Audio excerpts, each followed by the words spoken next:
Hello and welcome back to Pens Out with Vin Pensabene. I am here on YouTube.com.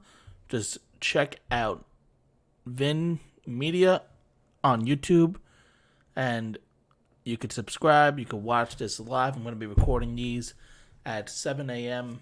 Monday through Friday after I figured out how to do all that and get everything set up. But you can reach me on Twitter at Vin Media Corp. You can also listen to the podcast on whatever app you listen to your podcast on. But today, for September 17th, a Tuesday, we have a bit of interesting stuff to talk about. We have the New York Jets versus Cleveland Browns Monday Night Football game that really stunk. We have Drew Brees and Ben Roethlisberger out with injuries. How long are they out? And what the significance of these injuries are going to be for their respective teams. Jalen Ramsey wanting out of Jacksonville. And Minkah Fitzpatrick has been traded to the Steelers. But before we get into most of those, let's talk about last night's football game. The Jets looked putrid. Obviously, they didn't have a lot of their stars. No Sam Darnold, no C.J. Mosley, no Quinnen Williams. Not a huge chance for them to just go in to their games. And it's a big struggle going against the Cleveland Browns team that got embarrassed week 1 at their home opener. Trying to figure out what to do. Not also a good sign when your backup quarterback, Trevor Siemian, leaves the game with a possible fractured ankle. I don't think they had an official word as of when I last checked. But when Myles Garrett hit him, his ankle completely bent the wrong way. Wouldn't be shocked if he's out for a significant amount of time or possibly the season. But Odell Beckham Jr., first game back in New York since being traded, he had himself a night. He was the best player on the field for either team. 6 catches, 161 yards, and a touchdown, including an 89-yard touchdown pass that he caught.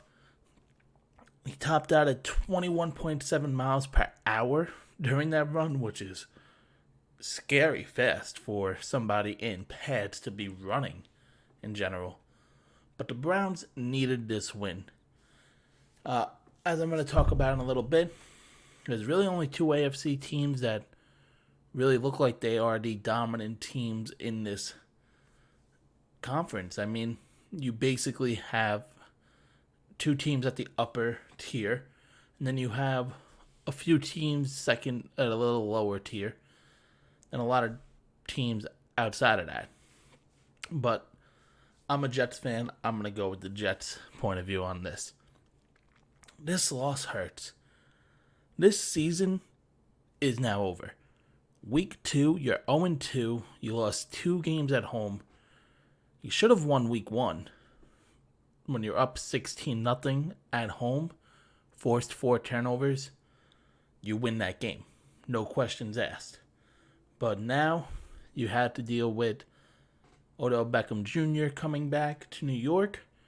You had an injury-plagued team. And you had the Cleveland Browns with a chip on their shoulder. You have your defensive coordinator, Greg Williams, coming out and saying, Odell who? You did not come out of the gates hot. You struggled.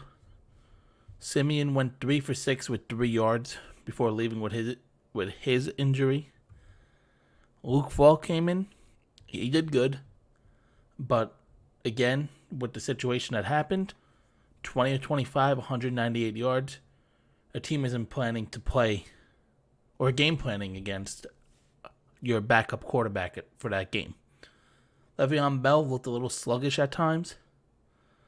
He had 21 carries, 68 yards. This offense was very one-dimensional. They couldn't get anything going in the air for most of the game. And they couldn't do anything on the ground because the Cleveland defense just knew what they were doing. It seemed like the defense, especially Myles Garrett, was just in the backfield just so many times. I think if you're a Cleveland fan, you need Baker Mayfield to play a little better than he did. He did finish with 325 yards, but he had a QBR of 55. 50 is the league average. You need your quarterback to play better than that, especially against a putrid Jets defense that didn't have their middle linebacker. They don't have Avery Williamson for the entire season with a torn ACL that he suffered in preseason. You didn't have their third overall draft pick, their first round draft pick for the Jets in Quinnen Williams. You had a lot taken out of this defense, and Baker didn't have that good of a day. But Odell Beckham had his great game. He out-received the entire Jets team. Demaryius Thomas only had 1 reception, 2 targets. And Le'Veon Bell was basically their entire offense. But this is the end of the Jets season as we know it. 0-2, 2 home losses. It's very difficult to bounce back from that, and they're probably not going to. Now, the difficult part is they needed to win 1 game of these 2, because the next few games, I don't see them picking up a win in their next 5 games, possibly. The next 5 games. Sunday in New England. Then they have their bye week. They're at Philadelphia, home for the Cowboys. So it's home at New England. Then they have their bye week at Philadelphia, home for the Cowboys, home for the New England game, away for the Jaguars. They could go 0-7. I mean, depending on how long Sam Darnold's out. This is a lost year. And right now, the Jets, they are the 15th worst team in the AFC. The only team they're better than is their division rival in Miami. And they could end up losing a game there. And this season is going to be a huge upset, as many people, myself included, thought the Jets were going to take that next step with Sam Darnold, with all these players they got with their $100 million cap. It just seems like this is a lost season. This was the win the Browns needed, and the Jets did not look good at all. Now we're going to transition. More quarterbacks. So we had a few quarterback injuries during week 2. Ben Roethlisberger is out for the season. Drew Brees is out 6 weeks after having surgery. It's hard to do at times, but just envision how good a company, outside of sports, any company you look at, you take out their main guy, their main department, their main anything, just the number one thing going for them. You take that out, and what do you have? A lot of times you have a still pretty productive thing going on. A lot of times you don't. Ben Roethlisberger, elbow injury, he's out for the season. Could be career ending, but he said he is returning. He's going to play out the remainder of his contract. He's going to honor it. He said in a release that he had come put out, I believe he signed for 3 years now, as I'm pulling up his stats, or his contract. So 2019, he's going to miss all of, and then he has 2 more years of his contract before he can be done with this deal. And you could see with Ben Roethlisberger, something wasn't right this year. This guy is usually one of the most accurate passers of the ball, and he just didn't have much on it this year. It's really weird how this is going to happen, as I'm going to talk about the Steelers later, with Minkah Fitzpatrick joining them. But I don't know what the Steelers are what they're thinking right now. Then you have the Drew Brees situation. He injures his thumb. He ended up tearing a ligament in his thumb, and now he's going to miss about 6 weeks, the reports are saying. Drew Brees is up there in age. I believe he's going to be 41 in January. Yes. He's 40. He's going to be 41 in January. And they're saying approximately 6 weeks. That's what Schefter's saying. So I'm usually going to believe what I see come out of Adam Schefter's mouth. But the Saints, I still have faith in. I know people are saying that they're still caught up on the refs. They had the blown pass interference call in the playoffs last year that cost them a Super Bowl chance. Then the first 2 weeks of the season, they have a ref blown call for some of it in each of the 2 games. It's still difficult, but I think they have enough talent around Teddy Bridgewater, who's going to step in, who didn't look that great week 2 when he stepped in against the Rams, but I still think they have enough talent. You have Michael Thomas, you have Alvin Kamara, you have a pretty decent O-line. I think you have enough on the offensive side to keep going. I think Sean Payton is creative enough to create a new game plan for this span with Teddy Bridgewater. I'm a fan of Teddy Bridgewater.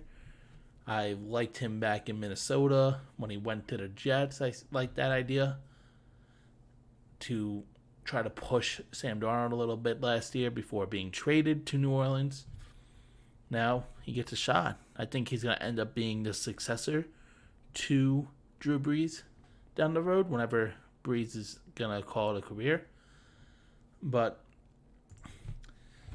I think Drew Brees is going to come back, and I don't think they're going to, if he could win 2 games in Bridgewater right now out of these next 6 weeks, I think they could still win the division, as there's really no one in the NFC South that I think can really do it.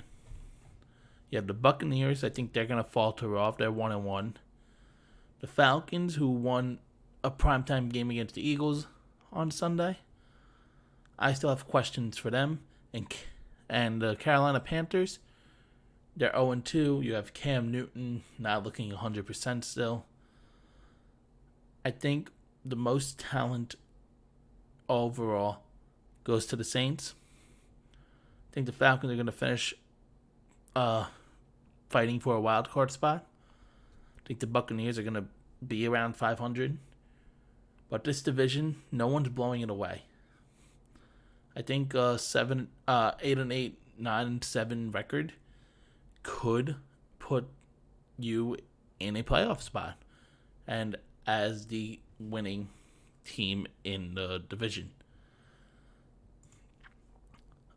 But I'm not going to be questioning Drew Brees' play when he comes back, as I think he's going to just eventually just fit right back in. This guy overcame shoulder injuries, and now he has a right thumb injury. I think he'll be good. He'll come back. He knows how to come back from injuries. But I think Teddy Bridgewater is talented enough to lead the Saints to a couple wins. They're going to play the Seahawks, the Cowboys, the Buccaneers, the Jaguars, the Bears, and the Cardinals. That's their 6 weeks. And then they have their bye week. So I don't expect them to look too hot against the Seahawks. The Cowboys, still a toss-up in my head. The Buccaneers, I would pencil in a win. Jags, I don't know. Bears, I don't think they're going to win. And the Cardinals, I'm going to chalk up a W. If they win those games that I said, they're 3-3. They're 4-4 through 8 games. Oh, that's a big win in Saints' book. That's 8 games down, and you still have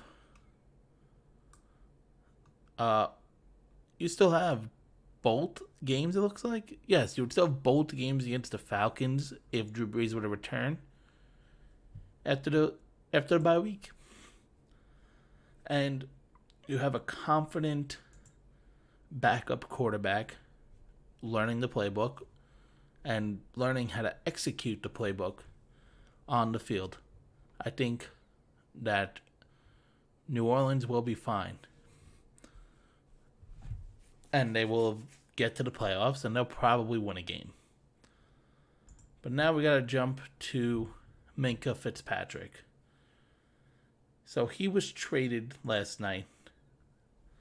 The Dolphins received the 2020 first-round pick, their 2020 fifth-round pick, and the 2021 sixth-round pick from the Pittsburgh Steelers in return for Minkah Fitzpatrick, a 2024 and a 2021 sixth-round pick.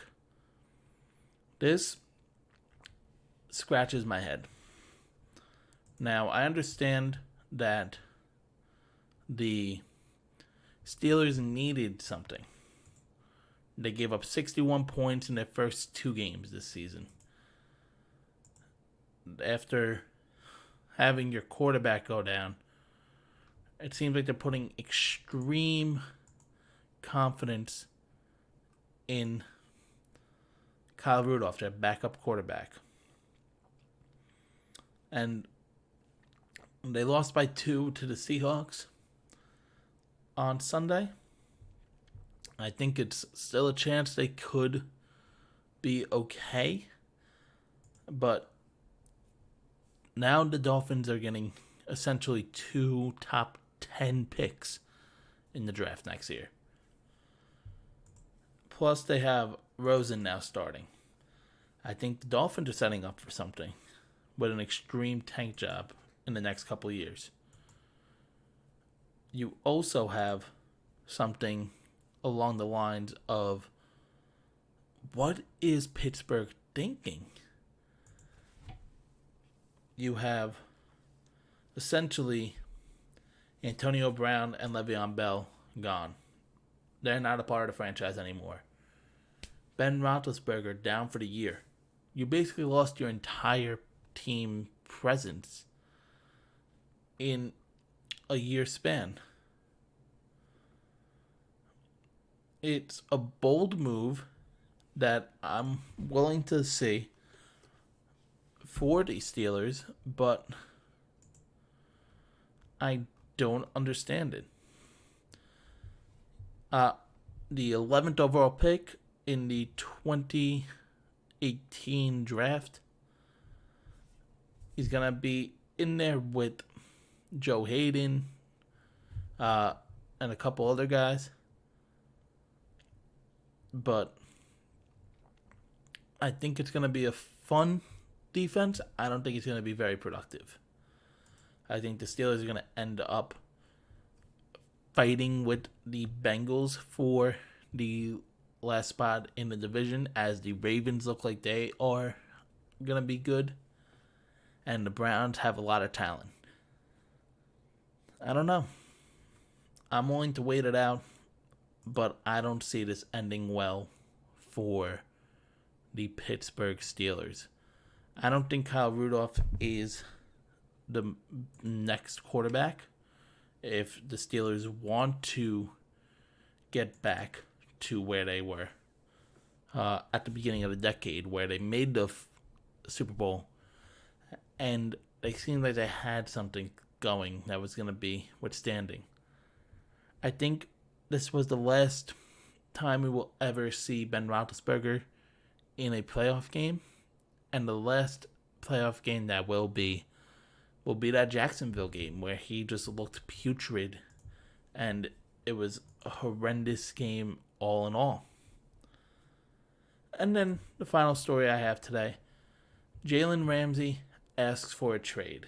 So he had an altercation with Mike Marone on the sidelines, and after the game, he reportedly had his agent ask for a trade.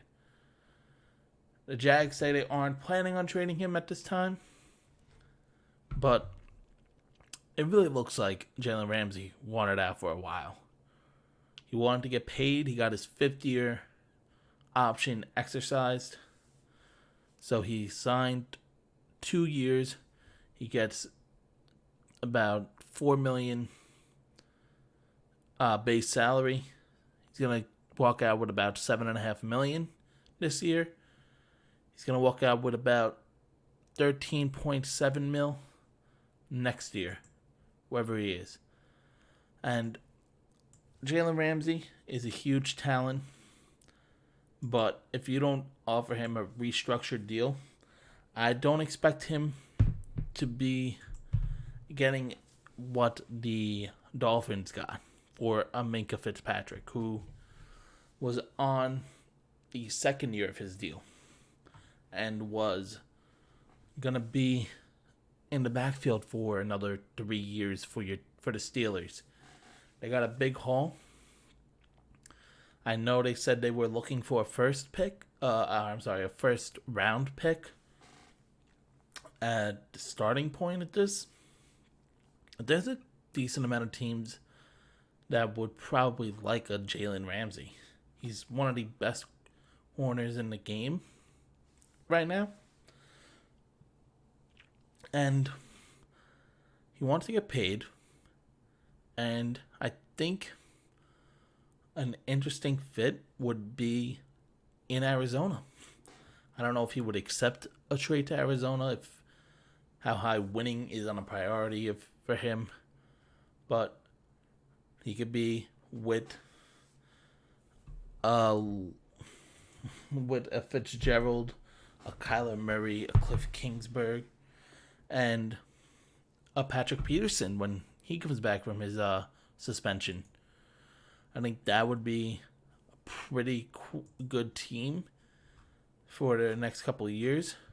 That they'll have so much more on the defensive side where they always seem to be lacking lately. They get another shutdown corner.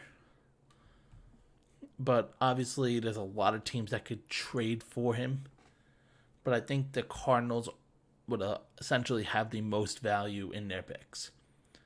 If they were to move them, it would make a lot less they would have to give up compared to a team like a New England, a Kansas City, or one of those upper echelon teams right now.